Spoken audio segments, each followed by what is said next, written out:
மாண்புமிகு தமிழ்நாடு ஆளுநர் அவர்கள் இந்திய அரசியலமைப்பு சட்டம் ஆர்டிகிள் 174(1) கீழ் தமிழக சட்டமன்றத்தை தலைமைச் செயலகத்தில் அமைந்துள்ள சட்டமன்ற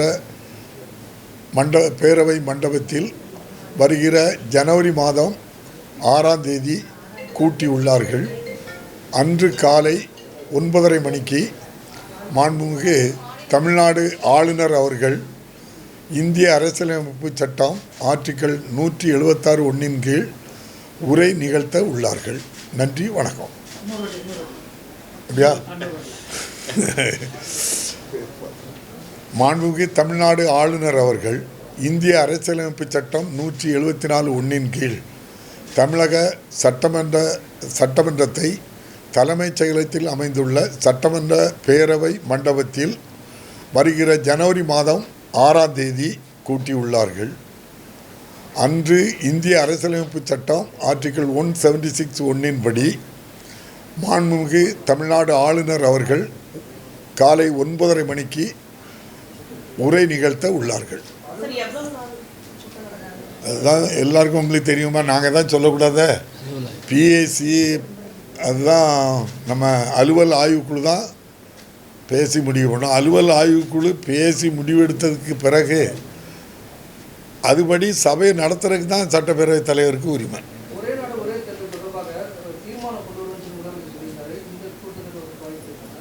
அது நீங்கள் முதலமைச்சர்கிட்ட தான் சொல்லணும். நீங்கள் சபாநாயகர்கிட்ட நீங்கள் பில்லு கொண்டு வரலான்னு கேட்க முடியுமா? நீங்கள் தீர்மானம் முதலமைச்சர் கொண்டு வந்தால் அந்த தீர்மானத்தை டிஸ்கஷன் பண்ணி நிறைவேற்றுறதுக்கு இந்த சட்டமன்றம் தயாராக இருக்குது. சார், கடந்த சட்டசபை கூட்டத்தில் ஆளுநர் கூட உரையில் முரண்பாடு இருந்துச்சு. இந்த முறையும் அந்த மாதிரி உரைகளை முரண்பாடு நீங்கள் நாங்கள் பண்ண மாதிரிலாம் சொல்லியா? இல்லை, முரண்பாடு ஏற்பட்டு அது நீங்கள் மாண்புமிகு ஆளுநர் தமிழ்நாடு ஆளுநர் அவர்கள் முதல் பக்கத்தையும் கடைசி பக்கத்தையும் வாசித்தாங்க, அவ்வளோதான். இந்த தடவை முழுமையாக வாசிப்போம்னு நம்புகிறோம். பேரவை கூட்டத்தொடர் 100 நாட்கள் நடத்தணும்னு சொல்லி தேர்தல் அறிக்கையிலே உறுதி கொடுத்துருந்தாங்க. ஆனால் பேரவை கூட்டத்தொடரோட நாட்கள் சுருங்கிட்டே கடந்த கூட்டத்தொடர் கூட 2 நாள் தான் நடத்தணும் அப்படின்னு சொல்லி எதிர்கட்சி தலைவர் குற்றம் சொன்னாங்க. ஸோ பேரவை கூட்டத்தொடர் நீங்கள் நான் அசம்பிளிலே சொல்லியிருக்கேன், நீங்கள் எல்லோரும் தான் பார்த்துருப்பீங்களே. 2011 21 வரை 10 ஆண்டு காலத்திலையும் குளிர்கால கூட்டத்தொடர் நடத்துறது 2 நாள் தான் நடத்தியிருக்காங்க எல்லாருமே. அதுக்கு காரணம் என்னென்னா, ஒரு கூடுதல் நிதி கொள்கை தான் அன்னைக்கு நம்முடைய ஒரு கூடுதல் செலவினத்துக்கான ஒரு பில்லை தான் மாண்புமிகு நிதி அமைச்சர் இன்ட்ரடியூஸ் பண்ணாங்க. அதில் பேசுகிறதுக்கு பெரிய சப்ஜெக்ட் இருக்காது. நீங்கள் முன்னால் எடுத்துக்கிட்டாக்கி தமிழ்நாடு மின் வாரியமும் இந்த குளிர்கால கூட்டத்தொடரில் எடுத்துக்கிடுவாங்க. அது ஜெனரல் பட்ஜெட்டில் தமிழ்நாடு மின் வாரியம் டிஸ்கஷன் வராது. அதனால் 1 வாரம் 10 நாள் வரை அது நடந்திருக்கும். இப்போ இந்த கூடுதல் செலவினங்களுக்குள்ள ஒரு சின்ன பில் மட்டும்தான் வரும். அதை 2011 21 வரை பாருங்கள், 2 நாள் தான் நடந்திருக்கோம். டிஸ்கஷன் இல்லாமல் நடந்திருக்கோம். மாண்புமிகு இன்றைய முதல்வர் வந்ததுக்கப்புறம் எது வந்தாலும் கூட கொஞ்சம் நேரம் ஆனாலும் பரவாயில்ல, டிஸ்கஷன் பண்ணுங்க அப்படின்னு சொல்லி பண்ணியிருக்கோம். இதுபோக இந்த ஆண்டு பாராளுமன்ற தேர்தல், அதனால் நம்ம பெரிய அளவில் நாட்களை எடுக்க முடியலை. ஏன்னா தேர்தல் அறிவித்த நாள் முதல் சட்டமன்றம் நடத்த முடியாது. தேர்தல் முடிஞ்சு உங்களுக்கு தெரியும். அதனால் 2021 தேர்தல் அந்த ஆண்டு தான் நடந்து சட்டமன்றம் கூட்டம் அதனால் கொஞ்சம் நாட்கள் அதிகம் எடுக்க முடியல. வெள்ளம் மிகப்பெரிய பாதிப்புகள் வரும்போது அரசு இயந்திரம் அமைச்சர்கள் எல்லாருமே ஸ்பாட்டுக்கு போக வேண்டியது இருக்குது. நேரம் எடுக்க முடியல. அதில் நீங்கள் கடந்த ஆண்டு எடுத்துக்கிட்டாக்கி டிசம்பர் லாஸ்ட்டு ஜனவரியிலேருந்து பிப்ரவரி வரை மழை காலம். மழை அவ்வளவு பாதிப்பு தென் மாவட்டங்கள். ஆக இருக்க சூழலுக்கு தகுந்தபடி சட்டமன்ற கூட்டத்தொடர் நடைபெறும். இந்த அரசினுடைய எண்ணம் 100 நாள் கண்டிப்பாக ஆண்டுக்கு நடத்த வேண்டுங்கிறது எண்ணம். இருந்தாலும் தேவைப்படுகின்ற நாட்களை பயன்படுத்தி தமிழ்நாடு அரசு தமிழக மக்களுக்கு என்னென்ன செய்ய முடியுமோ அனைத்தையும் சட்டமன்றம் குறைந்த நாளாக இருந்தாலும் அதிலே நிறைவேற்றி பண்ணிகிட்ருக்காங்க. அதனால் சட்டமன்ற கூட்டத்தொடர் 10 நாள் கம்மியாக நடந்ததுனால மக்களுக்கு செய்ய வேண்டிய பணிகள் எந்த குறைவும் இல்லை. அதை நீங்கள் பத்திரிகையாளர்கள் தான் சொல்லணும். நீங்கள் சரியா எதிர்க்கட்சி சொல்றது ஆரோக்கியமான விவாதங்கள் நடக்கிறதுக்கான போதுமான அவகாசம் இல்லை அப்படின்னு நீங்கள் அன்னைக்கு பார்த்தீங்க டங்ஸ்டன் டிஸ்கஷன் நடந்து என்ன நடந்து சொல்லுங்கள். எதிர்க்கட்சி தலைவர் எவ்வளவு நேரம்னாலும் பேசக்கு கொடுத்தோம். எவ்வளவு நேரம்னாலும் அவங்க பேசி முடித்து அவங்க ஓகேன்னதுக்கு பிறகு தான் அந்த தீர்மானத்தை நிறைவேற்றியிருக்கோம். ஆனால் அந்த டிஸ்கஷன் டங்ஸ்டனுக்குள்ளே போனது எங்கெல்லாம் போயிட்டு பாருங்க. செம்பரம்பாக்கத்துக்கு போய் அப்படி வரிசையாக ஒவ்வொரு இடமா அது இடம் மாறி போச்சு. இருந்தாலும் கூட பிரதான எதிர்க்கட்சி தலைவர் பேசுகிறாங்க, அதுக்கு உரிய அங்கீகாரம் கொடுக்கணும்னு சொல்லி மாண்புமிகு முதல்வர் விரும்புகிறாங்க. அப்போ நான் அதுக்கு அதை நிறைவேற்ற பண்ண மாட்டோம். எதிர்க்கட்சி தலைவருக்கு உரிய அந்தஸ்து மரியாதை அவங்க பேசினாக்கி அவங்களுக்கு என்ன ஒன்றோ அவ்வளோ கொடுக்குறோம். என்னொன்று நீங்கள் அன்னைக்கு பார்த்துருப்பீங்க, 0 ஹவரில் எதிர்க்கட்சி தலைவர் எழுப்பியிருக்காங்க. உங்களுக்கே தெரியும், 0 ஹவரில் எதிர்க்கட்சி தலைவர் எழுப்பது அவருக்குடைய உரிமை, எதை வேண்டாலும் பேசலாம். ஆனால் அரை மணி நேரத்துக்கு முன்னாலேயாவது சொல்லியிருக்கணும் அந்த விஷயத்தை. அது பேரவை விதி அப்படி சொல்லுது. என் அவையில் சொல்லலை, அங்கே சொல்லலை. அதுக்கப்புறமும் நான் ஒரு ரூலிங் எடுத்து காட்டுதேன். மாண்புமிகு முன்னாள் சட்டப்பேரவை தலைவர் தனபால் அவர்கள் 2018 ஒரு ரூலிங் கொடுக்குறாங்க. அரை மணி நேரத்துக்கு முன்னாலேயாவது என்னுடைய கவனத்துக்கு சொல்லியிருக்கணும், நீங்கள் சொல்லலை, அதனால் நான் அலோவ் பண்ணலைன்னு சொல்லி ஒரு ரூலிங் கொடுத்துருக்காங்க. நான் அதை ரெஃபர் பண்ணனே தவிர நம்முடைய மாண்புமிகு முதல்வர் அது அனுமதிக்க தான் சொல்கிறாங்க. நம்ம அனுமதிக்கிறோம். 30 மாமன்ற உறுப்பினர்கள் கவனஈர்ப்பு தீர்மானம் கொடுத்துருக்காங்க. 138 கவனஈர்ப்பு தீர்மானம்.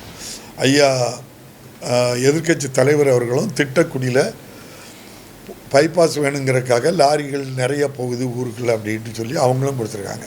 நான் அதைத்தான் பேசுவாங்கன்னா அவங்க நல்ல கருத்தை தான் சொன்னாங்க. முல்லை பெரியாறு அணை பற்றி பேசுகிறாங்க, தவறு இல்லை.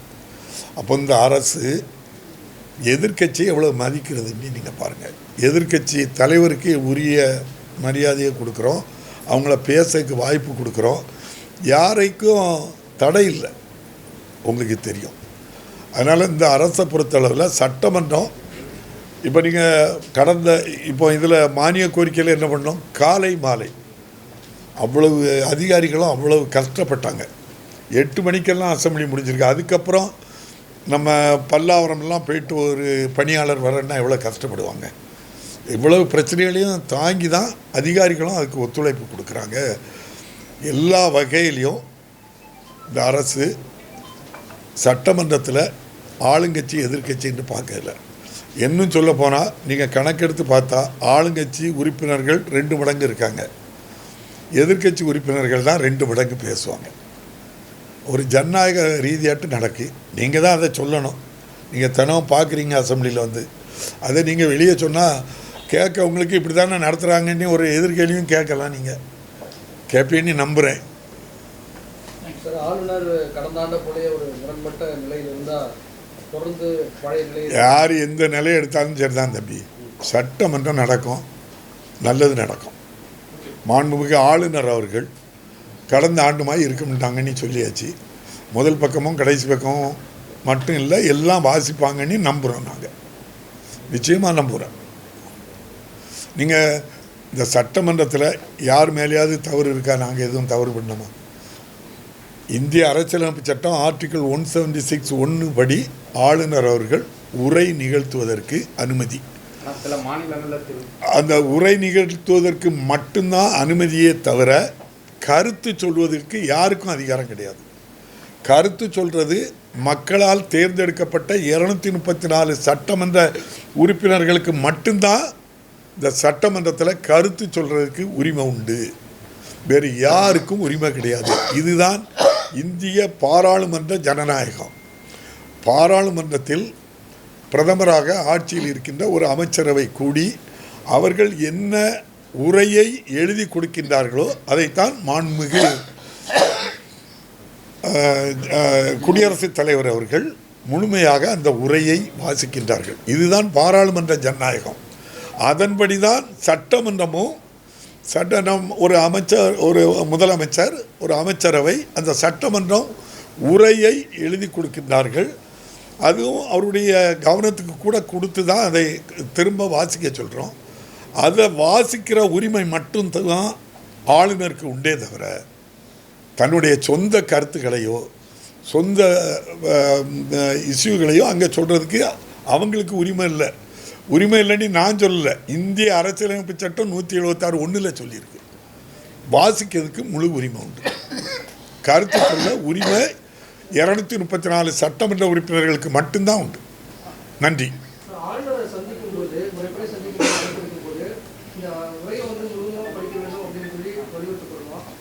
இல்லை, வலியுறுத்தலாம் முடியாது. மாண்புமிகு ஆளுநர் வந்து அவங்க ஹெட்டு, அவங்ககிட்ட போய் ஐயா நாங்கள் வாங்கண்டி தான் கூப்பிடுவோம். அவங்க தான் அனுமதிக்க தரணும். 6ஆம் தேதி சட்டமன்றம் கூட்டுறதுக்கு அனுமதி அவங்க தான் தந்திருக்காங்க. நீங்கள் வாங்கண்டி நம்முடைய தமிழ் சம்பிரதாயப்படி அவங்கள மட்டும் இல்லை, இந்திய அரசியலமைப்பு சட்டப்படி நானும் நம்ம செக்ரட்டரியும் போய் அவங்கள அழைச்சி நேரில் கொண்டு போய் ஐயா வாங்கண்ணி அழைப்போம். உரிய மரியாதை கண்டிப்பாக வழங்கப்படும். உரிய மரியாதை, என்னென்ன மரியாதை ஆளுநருக்கு உண்டோ அனைத்தும் இந்த அரசு கொடுக்கும். அவங்க வேண்டியவங்க வேண்டாதவங்கன்னு இது பார்க்க வேண்டிய அவசியமே இல்லை, பார்க்க முடியாது. நம்முடைய மாண்புமிகு ஆளுநர் தான் நம்முடைய இந்திய அரசியல் சட்டப்படி இந்த மாநிலத்துக்கு ஹெட்டே அவங்க தான். ஆனாலும் அவங்களுக்கு என்ன ரைட் இருக்கோ அதான் பண்ண முடியும். நன்றி.